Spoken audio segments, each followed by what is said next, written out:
Hello students and welcome back to my YouTube channel. In today's video, we will learn the difference between active voice and passive voice. In today's video, we discuss what's the purpose of active and passive voice and what is its formation. First of all, what is active voice? Active voice tells us what a person does or think happens.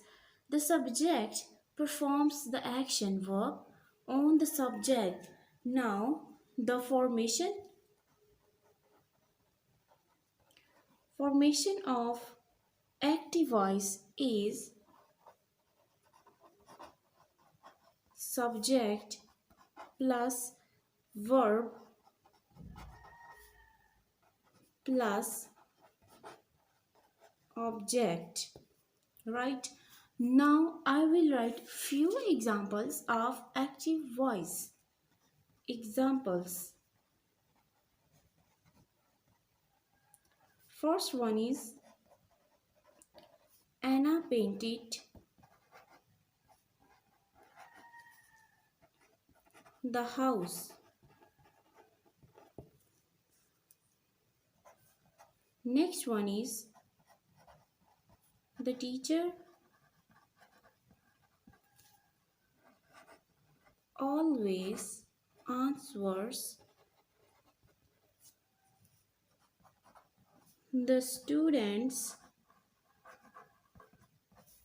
question.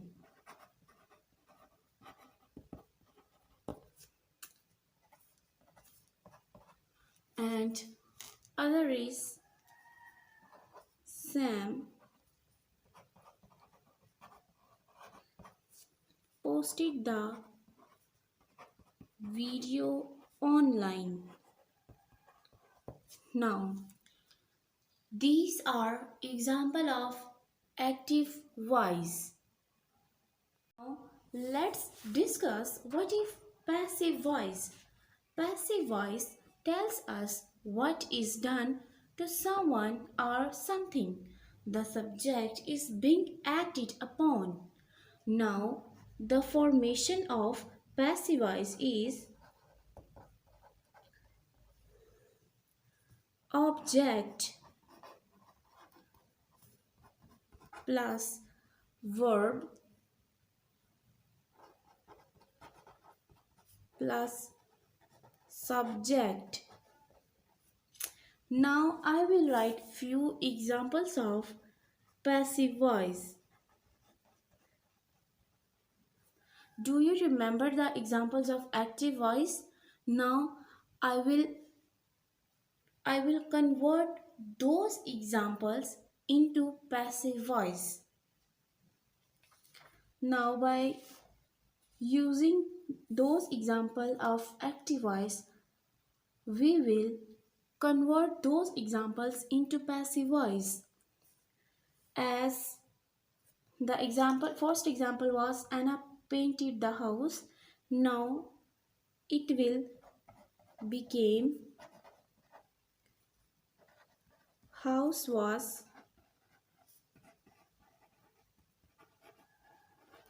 painted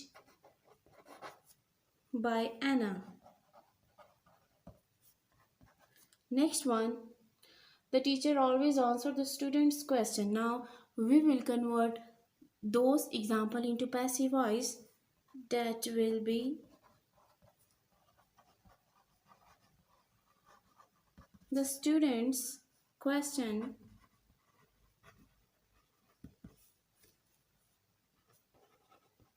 are answered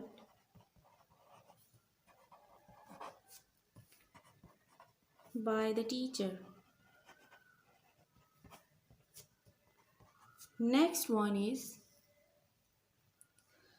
the example was Sam posted the video online. Now I will convert this example into passive voice, and that will be the video was posted online by Sam, Hope you guys know the difference and learned something new. Thank you so much for watching this video.